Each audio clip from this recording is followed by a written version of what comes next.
नमस्कार, आप देख रहे हैं मन्नत समाचार। आइए आपको दिखाते हैं आज की बड़ी खबर।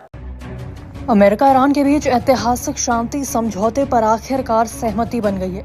इसके साथ ही हॉर्मुज खोलने और ब्लॉकेड हटाने पर भी डील हो गई। सबसे दिलचस्प बात यह है कि ईरान इस समझौते को अपनी बड़ी जीत बताकर पेश कर रहा है।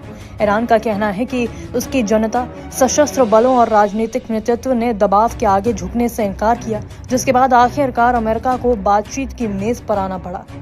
ईरान के खातम अल अनबिया सेंट्रल हेडक्वार्टर ने दावा किया कि दुश्मन के पास सरेंडर करने के अलावा कोई रास्ता नहीं बचा था।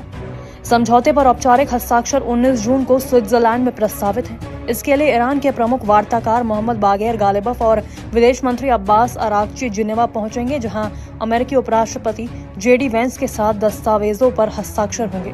अमेरिकी राष्ट्रपति ट्रंप और ईरानी अधिकारियों दोनों ने समझौते की पुष्टि कर दी है। ईरान के उप विदेश मंत्री काजिम गरीबाबादी ने कहा कि समझौता हो चुका है, लेकिन हस्ताक्षर होने तक इसे पूरी तरह लागू नहीं किया जाएगा।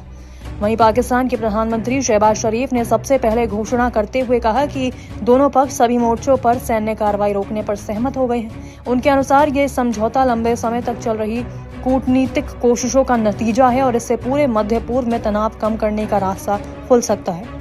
ईरान की मेहर न्यूज एजेंसी ने दावा किया है कि दोनों देशों के बीच समझौते कुछ शर्तों पर आधारित है। इन समझौतों की जो 14 शर्तें हैं वो ये हैं। पहली है, ईरान के तेल, पेट्रोकेमिकल और संबंधित निर्यात पर लगी प्रमुख अमेरिकी पाबंदियां हटाई जाएंगी। दूसरी, ईरान को विदेशों में जमे अपने वित्तीय संसाधनों और बैंक खातों तक दोबारा पहुंच मिलेगी। तीसरी, बातचीत के 60 दिनों के दौरान ईरान की फ्रीज की गई 24 अरब डॉलर की संपत्ति चरणबद्ध तरीके से जारी की जाएगी। चौथा, अमेरिका और उसके सहयोगी ईरान के पुनर्निर्माण के लिए लगभग 300 अरब डॉलर की आर्थिक योजनाएं प्रस्तुत करेंगे। पांचवा, लेबनान समेत सभी मोर्चों पर सैन्य कार्रवाई तुरंत और स्थायी रूप से बंद होगी। छठा, अमेरिका ईरान के आंतरिक मामलों में हस्तक्षेप न करने और उसकी संप्रभुता का सम्मान करने का वादा करेगा। सातवां, ईरान पर लगाई गई अमेरिकी नौसैनिक नाकेबंदी 30 दिन के भीतर पूरी तरह हटा दी जाएगी। आठवां, अमेरिकी सेना ईरान के आसपास के संवेदनशील इलाकों से चरणबद्ध तरीके से हटेंगी। नौवां, हॉर्मुज स्ट्रेट को ईरानी व्यवस्था के तहत 30 दिनों के भीतर सभी व्यावसायिक जहाजों के लिए खोल दिया जाएगा।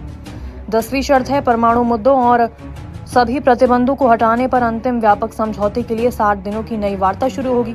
11वां है, ईरान परमाणु हथियार न बनाने के अपने एनपीटी यानी कि परमाणु अप्रसार संधि वाले वादे को दोहराएगा।